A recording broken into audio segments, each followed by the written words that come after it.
Doing a little scanning here on the FT60R, but I'm getting a birdie in the computer room on Killington UHF repeater. So I'm going to leave that frequency into there. I'm not sure if I go somewhere else, it'll disappear, or it's inherent with the radio. Got some quick stuff programmed in, nothing too specific. Relton City Police there.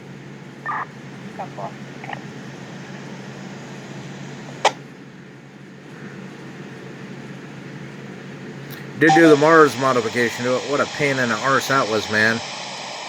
You need a jeweler's eyepiece to see that little speck of dust component that you have to remove.